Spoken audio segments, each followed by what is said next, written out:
লাল বেনারসি বানাই নববধূর শাড়ি। আর আমি যে শাড়িটা ভাঁজ করছি এটাও আমার বিয়ের শাড়ি। আমার শ্বশুরবাড়ি থেকে আমাকে বউ ভাতের জন্য সোনা কাপড়ে দিয়েছিল এই শাড়িটা, মানে বউ ভাতে পরার জন্য এই শাড়িটা দিয়েছিল। আর সেসব কথা আজকে অতীত হয়ে গেছে, তাই যখনই এই শাড়িগুলো আমি বের করি, যখনই দেখি, তখনই যেন আমার মনে পড়ে যায় সেই আমার আজ থেকে হারিয়ে যাওয়া 15 বছর আগের কথা। তো আমি এই শাড়িগুলো যে ভাঁজ করে নিচ্ছি, কালকে আমি ভিডিও করেছিলাম, শর্ট ভিডিও, তার জন্যই বের করেছিলাম। আর আমার হাতে যে শাড়িটা দেখছো আমি একটু ঘ্রাণ শুঙে দেখছি, এখনও এই শাড়িটার নতুন গন্ধ যায়নি। আমি এই শাড়িটা গতকালকে নিয়ে দুবার পরেছি মাত্র। হ্যালো বন্ধুরা, প্রতিদিনের কাজকর্ম নিয়ে আজকেও চলে আসলাম। এই সাইডে দেখো ভাত বসিয়ে দিয়েছি, আর সকালবেলা তো সব কাজকর্মগুলো সেরে নিয়েছি। প্রতিদিনের যেসব কাজকর্মগুলো থাকে, ঘর ঝাড় দেওয়া, বিছানা তোলা, উঠোন ঝাড় দেওয়া, বাসনপত্র মাজা, এমনকি সকালবেলা টিফিনটাও সেরে নিয়েছি। বাসি লুচি ছিল, সেটা চিনি দিয়ে খেয়ে নিয়েছি। আর এখন তো রান্নাটা শুরু করেছি। কি রান্না করব চলো তোমাদের একটু বলে দিই। এই যে নিয়ে এসেছে চিংড়ি মাছ, এই মাছটাই রান্না করব। দেখো অনেকটাই বড় আজকে চিংড়ি মাছগুলো এখন বেছে পরিষ্কার করে নেবো। আর এটা রান্না করব হচ্ছে পুঁই শাক দিয়ে। পুঁই শাক দিয়ে একটু ঘ্যাট মতো করবো চিংড়ি মাছ দিয়ে, এটাই ইচ্ছা আছে। আর সাথে পটল ভাজা করব। তো মাছগুলো পরিষ্কার করে নিই, তারপরে আর ভাতটা ওদিকে তো হচ্ছে।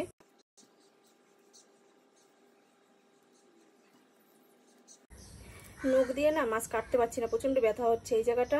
কালকে নখ কেটেছি, কোনাটা একটু বেশি কাটা হয়ে গেছে, মানে মাংসের মধ্যে লেগে গেছে নখের। এর জন্য এরকম করে টান দিচ্ছি, প্রচন্ড নখে ব্যথা করছে।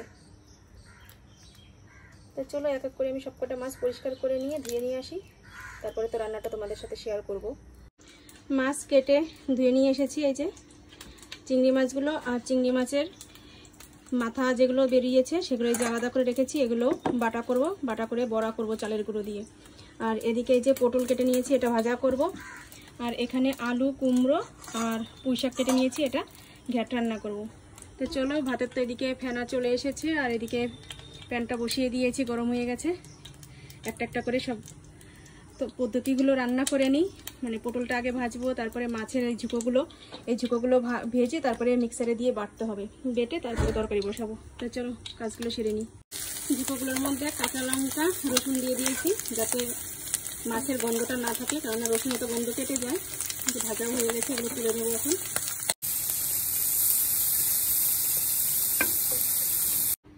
এই যে কি করেছি তোমাদের একটু বলে দিই। এখানে করে নিয়েছি পটল ভাজা, এখানে করে নিয়েছি সেই চিংড়ি মাছের ঝুঁকো মাথা যেগুলো ছিল সেগুলো দিয়ে, পেঁয়াজ দিয়ে, লঙ্কা, রসুন, কাঁচা লঙ্কা সব কিছু দিয়ে বড়া করেছি, চালের গুঁড়ো দিয়েছি এর মধ্যে। আর এখানে এই যে পুঁই শাক, আলু দিয়ে, চিংড়ি মাছ দিয়ে মাছের ঘ্যাট তরকারি। আর এখানে তো রয়েছে এই যে ভাত। এই হচ্ছে রান্নাবাড়ির আয়োজন। তো চলো এখন এগুলো ওই ঘরে দিয়ে আসবো, দিয়ে এসে আমি স্নান করবো, স্নান করে তারপরে খাওয়া দাওয়া। স্নান করে চলে আসলাম, আর এই যে ভাত বেড়ে নিচ্ছি। এখন খেয়ে একটু বাজারে যাবো, এর জন্য একবারেই এই কুর্তিটা পরে নিলাম, কারণ নাইটি পরলে আবার আমাকে নাইটি ছেড়ে আবার এটা পরতে হতো। এমনিও লেট হয়ে গেছে, 1টা বাজে এখন। ছেলের জন্য ভাত বেড়ে নিয়েছি, আর এই যে আমি বেড়ে নিচ্ছি।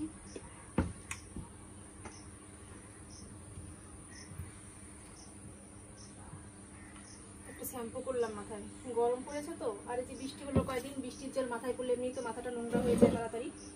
চলো খেয়ে নিই, তাড়াতাড়ি খেয়ে আবার যেতে হবে বাজারে। আর যে ছেলের ভাত দিয়ে দিয়েছি, বসে পড়বো।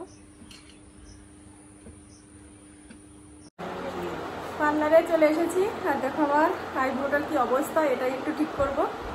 এই যে হচ্ছে পার্লার আমাদের বাড়ির পাশেই একদম, একটা দিদি, সে দিদির নাম, পার্লারের নাম নেই না কোনো, বুলবুলি দিদির পার্লার। তোমরা এসো এখানে ব্রু ফিল আপ করতে, ফেসিয়াল করতে, যেটাই করো। আমি শুধু ব্রু ফিল আপটাই করবো। চলো ব্রু ফিল আপটা করে নিই। এই যে ভুরু তোলা কমপ্লিট হয়ে গেছে আমার। কেমন হয়েছে তোমরা কমেন্ট করে একটু জানিয়ে দিও।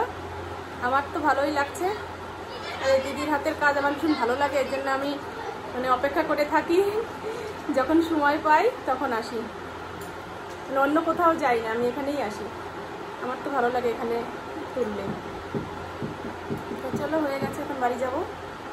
বাড়ি চলে এসেছি, আর এই যে দুটো খাবার নিয়ে এসেছি, লেজ, এটাই খাবো এখন। আর এই যে মা চুলের জন্য কালার আনতে বলেছিল, সেটাই নিয়ে এসেছি। আর আমার জন্য একটা আছে এর মধ্যে। আমার ছেলে দেখো তা প্যাকেট বের করে একাকার, ভিতরে যে কাগজগুলো থাকে তা পুরো একদম লাড্ডু বানিয়ে ফেলেছে। এই যে আমি একটা গার্নিয়ার কালার এনেছি, আর মায়ের জন্য এটা এনেছি। তাই এর মধ্যে দেখছি নতুন একটা জিনিস রয়েছে, আগে আনতাম কিন্তু তার মধ্যে কোনোদিনও দেখিনি, আজকে দেখছি। এই দেখো একটা মিনি কলগেট রয়েছে ডাবরের,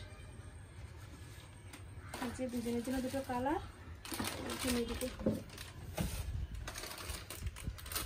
আর এটা হচ্ছে ছেলে একটা খাবে আর একটা খাবো।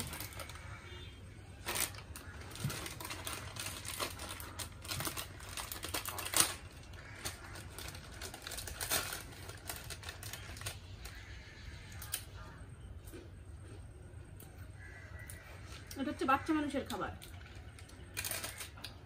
ভালোই লাগে খেতে। সন্ধ্যার সময় এখন আবার স্নান করে নিলাম, আর সেই দুপুরবেলা খেয়েছি, এখন খিদে পেয়ে গেছে তাই একটু শেক তৈরি করে নিলাম। এই যে এটা এখন খাবো, প্রচণ্ড গরম। এখন আমি বাইরে বসে বসে এটা খাবো, আর ছেলে ঘরে কাজ করছে, ওর একটা বন্ধু এসেছে, ওর সাথে প্রজেক্ট বানাচ্ছে। তা চলো আমি বাইরে বসে বসে খাই, তারপরে আবার তোমাদের সাথে কথা বলছি।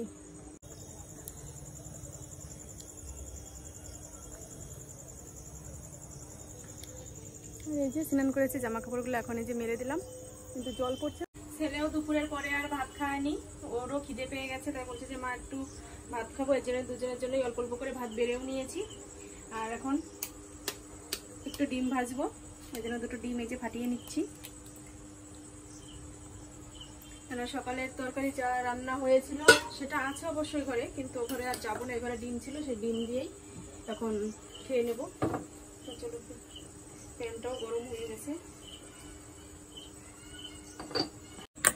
এর মধ্যে পেঁয়াজ লঙ্কা কিছুই দেবো না, শুধু একটু নুন দিয়ে একসাথে একটা অমলেট করে নেব।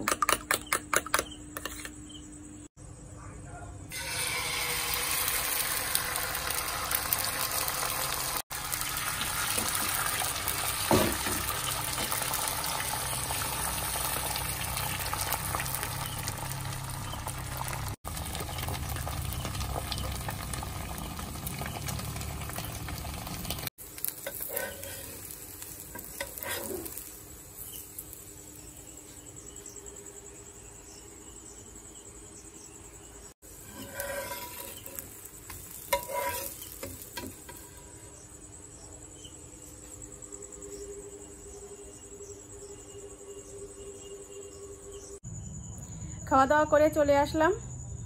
আর আজকে যে দুবার স্নান করেছি তোমাদের বলেছি, কিন্তু কেন যে স্নান করলাম দুবার সেটা কিন্তু বলা হয়নি। স্নান করার পরেও আবার একটা কাজের কথা মনে পড়েছে, সেটা হচ্ছে দাঁড়াও তোমাদের বলি। এই যে ফ্রিজটা একদম অনেকটা দূর, মানে এই ফ্রিজটা যতটা তার থেকে অর্ধেক এতটা ওইদিকে সরানো ছিল, সেখান থেকে একটু সরিয়ে এই সাইডে আনলাম দরজার কাছাকাছি।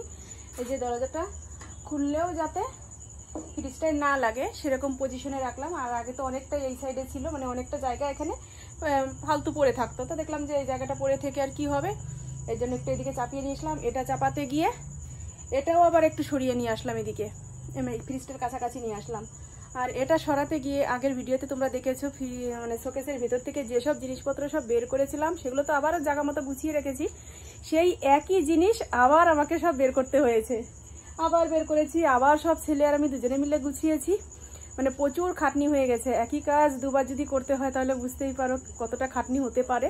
কেননা সকালবেলা তো স্নান করে ঠুরে বাজারে গিয়েছিলাম, বুড়ো ফিলাপ করে আসলাম, তারপরে আবার মাথায় ভূত চাপলো যে এই কাজগুলো করে ফেলতে হবে, ফেলে রাখলে হবে না। বেশ এই কাজগুলো করলাম, করার পরে তো ছেলের একটা বন্ধু এসেছিলো, প্রজেক্ট করলো। ততক্ষণ আমি আর ঘরে আসতে পারিনি, কেননা স্নান করে ঠুরে আমি বাইরেই একটু মাঠের ওদিকে হাঁটতে গিয়েছিলাম। কেননা দুদিন ধরে না মানে কাজের চাপে বাড়ি থেকে বেরোতেও পারছি না, আর হাঁটাও হচ্ছে না। আর এই যে কালকে জামা কাপড় ধুয়ে এনেছিলাম, সেগুলো তো আজকে সব শুকালো, কালকে তো আর শুকায়নি, আজকে শুকালো। এই যে খাটের উপর রেখেছি, এগুলো সব ভাঁজ করতে হবে, কিন্তু এখন আমি এগুলো ভাঁজ করতে বসবো না, একটু পরে করবো। এখন আমি একটু বসবো, মানে সারাদিন আমি একটু বসার টাইম পাইনি, একটু বসে বসে একটু রেস্ট নেব, তারপরে আমি এগুলো সব ভাঁজ করবো। কারণ ভাঁজ তো করতেই হবে, ভাঁজ না করলে তো আমি বিছানায় শুতেও পারবো না, আর বিছানাটা খালিও হবে না। তোমরা ভেবো না যে মুখে বললাম কিন্তু করবো না, তা নয়। তোমাদের মানে দেখাই আর না দেখাই ভাঁজ তো আমাকে করতেই হবে। আর এদিকে আলনাটাও ভাঁজ করে নিয়েছি, গুছিয়ে নিয়েছি। এটা করেছি দুপুরবেলা, এই কাজগুলো যখন করেছি তখন ওই কাজটাও সেরে নিয়েছি। তো চলো আমি এখন একটু বসি, তারপরে আবার রাত্রে তোমাদের সাথে দেখা হচ্ছে। শুয়েছিলাম, শুয়ে থাকতে থাকতে ঘুমিয়েই পড়েছি। আর এখন ঘুম থেকে উঠলাম, উঠে এখন এই জামা কাপড়গুলো সবাই যে ভাঁজ করছি। এগুলো ভাজ করে একটু বাজারের দিকে যেতে হবে। ছেলে বায়না ধরছে যে মা কিছু খাবার তৈরি করো। কি তৈরি করব কি করব বুঝতে পারছি না। ওই একটার পর একটা বলেই যাচ্ছে। যেহেতু আজকে হাটবার আমাদের এখানে, আর হাটে এখানে খুব সুন্দর সেই ওই যে মুরগির কি বলে ওগুলোকে, কি যেন বলে, ভুলেই গেছি, বলতে পারছি না। ওই দেখিয়ে দেবো একবারে। সেগুলো কি আর এখন পাবো? ও ওই যে গিলে মেটে ঠ্যাং এইসব তো বিক্রি হয় আমাদের এখানে, তাই সেগুলোর কথাই বলছে যে মা ওগুলো নিয়ে আসো। এখন রাত 9টা বাজে, এখন কি আর পাওয়া যায় ওইসব জিনিসগুলো? মানে সন্ধ্যা বিকালে বিকালে বসে, সন্ধ্যায় শেষ হয়ে যায়। তাই এখন তো সেসব পাওয়া যাবে না। তাই ভাবছি দেখি যদি যাই কিছু একটা তো আনতেই হবে, মানে রাত্রে তো রুটি বানাবো আর সাথে তো কিছু একটা করতে হবে। দেখা যাক কি করি। কিছু আনলে তো তোমরা দেখতেই পাবে, আর না আনলে সেটাও তোমরা জানতে পারবে। জামা কাপড়গুলো আগে ভাজ করি, তারপর দেখা যাক কি করি। আর যে আমার কানটা খালি দেখছো, দুপুরবেলা আমার কানেরটা ছিল, হঠাৎ করে কানের মানে মুক্ত যে টপ, ওই টপ পরেছিলাম আর একটা গুজি পড়ে গেছে, খুঁজেও পাইনি। তারপর আবার খুলে রাখলাম কানেরটা। কী করবো, আমি না কেনা কানেরটা শখ করে যদিও বা একবেলা পরি, ফিরে বেলায় আমার খুলে রাখতে হয়। হয় গুজি পড়ে যাবে, নয় কান ব্যথা হয়ে যাবে, মানে যে কোনো একটা না একটা সমস্যা হবেই। এর জন্য ওই যে সোনার যেই কানেরটা, যেগুলো মানে গুজি দিয়ে ভালো করে টাইট করে আটকে রাখা হয়, সেই কানেরগুলোই পরি। কেনা কানেরটা শখ করলেও পরতে পারি না। এখন খালি কান রয়েছে, আবার পরতে হবে যে কোনো একটা কানের। আর খালি কান থাকি না বলে, এর জন্য খালি কানে থাকলে না ভালোও লাগে না, কেমন যেন লাগে। ছেলের জামা কাপড়গুলো আলাদা রাখি, আমারগুলো আলাদা রাখি, তাহলে ওরও নিতে সুবিধা হবে আর আমারও সুবিধা হবে। সব কিছু ধুয়েছি। এটা হচ্ছে ফ্রিজের উপরে থাকে, ফ্রিজের উপরের কভার। এটা টিভির কভার, তোমাদের বলি একটা একটা করে। তারপরে এটাও ফ্রিজের উপরে দিয়ে রাখি, মানে উপরের দিকটায় দিয়ে রাখি। এটা তো আগে একটা ফ্রিজের পর্দা ছিল, কিন্তু সেটাও তো ছিঁড়ে গেছে পরে এটা আমি এরকম উপরে দিয়ে রাখি। বেশ দেখতে ভালোও লাগে, কিন্তু এখন দেখছি একদমই ছিঁড়ে গেছে। ভেতরের যে সবুজ সবুজ পাট, এগুলো ফেলে দেবো ছিঁড়ে, এই পাটগুলো ছিঁড়ে ফেলে দেবো। আর উপরে যে হালকা যে ডিজাইন করা, এই পাটটাই রাখবো শুধু। অনেক কিছু রয়েছে, বেডশিট রয়েছে, ছেলের তুলে রাখা জামা রয়েছে, স্কুল ড্রেস রয়েছে। তারপরে এটা হচ্ছে শোকেসের উপরে এই তোয়ালেটা দেওয়া ছিল, সেটাও ধুয়েছি। মানে এত পরিমাণে নোংরা হয়েছিল এগুলো, ধারণার বাইরে। কিন্তু এসব ধুতেও বেশ ভালো লাগে। একবার সার্ফের মধ্যে ভিজালে না, একটু নাড়াচাড়া দিলেই পুরো ময়লাটাই বেরিয়ে যায়। এটাই হচ্ছে একটা সুবিধা। মানে সুতির জামা কাপড়ে যেরকম কামড়িয়ে ধরে রাখে, এই তোয়ালে টাইপের জিনিসগুলোতে কিন্তু সেই জিনিসটা হয় না। তো চলো আমি ভাজ করি সব একটা করে, অনেকটা তো টাইম লাগবে ভাজ করে, তারপরে আবার আসছি। ছেলেকে বাজারে পাঠিয়েছিলাম, আমি আর যাইনি, আমার ভালো লাগছে না বলে আর গেলাম না। আর ছেলে বাজার থেকে তরকা নিয়ে এসেছে, বলছে যে রাত্রে আর ঝামেলা করে লাভ নেই মা, একদম তৈরি করা খাবার সেটাই নিয়ে আসি। তো তরকা নিয়ে এসেছে, আর আমি এই যে রুটি বানিয়ে নিচ্ছি। এদিকেও শর্টকাট করতে চাইছি, গোলা রুটি বানিয়ে নিচ্ছি, কিন্তু সে গোলা রুটির জায়গায় দেখো ধাপের রুটি হয়ে যাচ্ছে। ফ্রাই প্যানটা একটু তেল তেলে ভাব রয়েছে, এর জন্য ঠিক মতো ছড়াচ্ছে না। কি করবো, এই একটা বানিয়ে নিয়েছি, আর এই একটা হবে। চোখ ভেঙে আসছে ঘুমে, কারণ সারাদিন প্রচুর খাটাখাটনি করেছি। এখন মনে হচ্ছে যেন বিছানায় বডিটা ফেলেই ঘুমিয়ে পড়ি। ঘুমালাম এতক্ষণ, তবুও যেন ঘুম কাটছে না চোখ থেকে। তা যাই হোক, চলো বানিয়ে নিই, খাওয়ার সময় আবার তোমাদের সাথে কথা বলছি। রুটি বানানো হয়ে গেছে, লাস্টে দেখো এই রুটিটাই একটু ভালো হয়েছে, আর এগুলোতে হয়েছে একদম কি বলবো। আর এই একটা আমি নিয়ে নিলাম, আর ছেলেকে এই দুটো দিলাম, দুরকম দুটো। আর এই যে তরকাটা এখন নামাই। কি সুন্দর সেন্ট আসছে, কালারটা কিন্তু অতটা বোঝা যাচ্ছে না মনে হয়, না? কালারটা গাঢ় করে দেবে, বলতে বোঝা যাচ্ছে না। এতে সেন্টটা খুব সুন্দর এসেছে।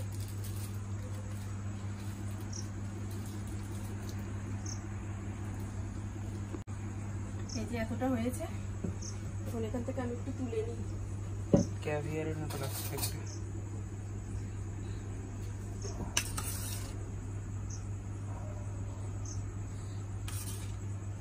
তরকারি একদিন আমাকে না বাড়িতে রান্না করা ট্রাই করতে হবে। আমি কোনোদিনও নিচে হাতে রান্না করিনি এখনো তরকারি। খেয়েছি অনেকবার, কিন্তু রান্না করিনি নিচে। নাও খেয়ে নাও, আর আমি খেয়ে বলি কেমন হয়েছে। ধোয়া উঠছে এখনো, একদম গরম গরম মনে হয়, তাই না? গরম বানাচ্ছিল। দারুণ টেস্ট,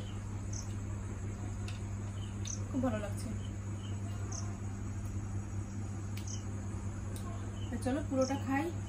তাহলে আজকের মতো ভিডিওটা এ পর্যন্তই। তোমরা ভালো থেকো, সুস্থ থেকো আর আমাদের পাশে থেকো। আর এখনো আমার চ্যানেলটি যারা সাবস্ক্রাইব করনি তারা সাবস্ক্রাইব করে দিও।